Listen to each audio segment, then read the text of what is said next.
Bah, c'est vrai que c'est la première fois que je vois mes personnages, mon histoire en images.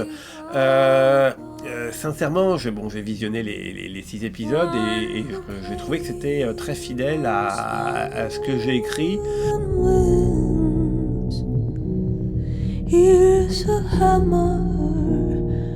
Alors Maman à tort, c'est un livre où je me souviens assez précisément d'où est venue l'idée. Ma fille avait 3 ans et demi à l'époque, et je constatais moi-même qu'elle oubliait en fait les choses qu'elle avait faites quelques mois avant. Si on lui rappelait pas, évidemment, elle se rappelait de moi, de son papa, elle se rappelait de sa maman, mais elle ne se rappelait pas évidemment des vacances qu'on avait passées l'été d'avant, etc. Et donc je me suis dit, tiens, c'est amusant, la mémoire d'un enfant disparaît. Pourquoi tu dis que c'est à cause de toi? Parce que je sais plus laquelle est ma vraie maman. Et c'est vrai que le thème de l'amnésie est souvent un thème de polar, hein, sur l'idée qu'on va se souvenir, adulte par exemple, de traumatismes enfouis dans son cerveau, et que je trouvais que le faire avec un enfant de moins de 4 ans était assez intéressant. D'une part parce qu'il y a ce côté boîte noire, où on dit à la fois tout se joue dans les premières années, et néanmoins on ne s'en souvient absolument pas, donc tout ce dont on se rappelle, c'est ce qu'on nous a dit, ou donc on a comme ça, on dépend finalement des autres. Il ne s'agit pas d'un souvenir direct, mais plutôt d'un souvenir de souvenir. Un souvenir de souvenir.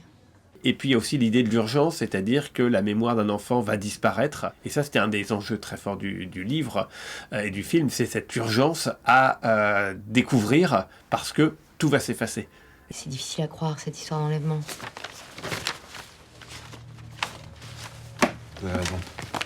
Je vais arrêter de vous faire perdre votre temps. Et moi, bonne journée. J'ai trouvé que notamment la série respectait vraiment les fondamentaux, c'est-à-dire qu'à la fois cette alternance entre une enquête et l'univers familial et domestique d'un enfant et d'une famille, et que l'alternance des deux très rapide que je voulais dans ce roman, et qui est d'ailleurs sans doute moins rapide dans le roman parce qu'on n'a pas ce même découpage, l'est vraiment dans la série, et qu'on est en permanence avec l'envie de retrouver Malone, et quand on est avec Malone, l'envie de retrouver l'enquête.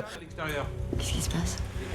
Lucas a eu la gentillesse de nous faire un topo pour nous rafraîchir sur le gaz de Gorille. J'ai également trouvé que l'univers des lieux était très très bien respecté, que Le Havre était magnifiquement filmé, qu'il y a des trouvailles qui ne sont pas dans le livre, mais qui sont des trouvailles visuelles, autour par exemple de l'église Saint-Joseph, etc., qui sont très belles, sans tout révéler, mais les images de ce qu'a vu Malone, et donc les images de plage, etc., sont elles aussi très très belles. Et à la limite, j'imaginais pas quand j'ai inventé ou choisi ces lieux, à quel point ils seraient télégéniques, et qu'on pourrait y faire des poursuites, y faire quelque chose qui soit à la fois beau, à la fois effrayant. C'est bon, Cabral, tu tiens là, tu tiens. Je suis très content qu'on dit souvent de mes romans où il y a une dimension géographique forte qui influe sur l'histoire, que vraiment dans la série, on retrouve de façon très claire cette influence de l'environnement, du lieu sur l'avancée de l'histoire. Il y a beaucoup de scènes dans une école maternelle, dans un petit lotissement de périphérie du Havre, dans un commissariat, donc à la plage, etc. Donc on est dans un univers très, très quotidien, qui n'a rien d'extraordinaire. Et par le fait même que quelque chose dérape, un enfant dit à sa maman qu'elle n'est pas sa maman, tout le quotidien dérape. Évidemment, je pense qu'il y a forcément de l'empathie de se dire, tiens, et si moi ça m'arrivait? Tu veux pas qu'on nous sépare? Je veux rester avec toi, moi. Jusqu'à quand maman vienne me chercher.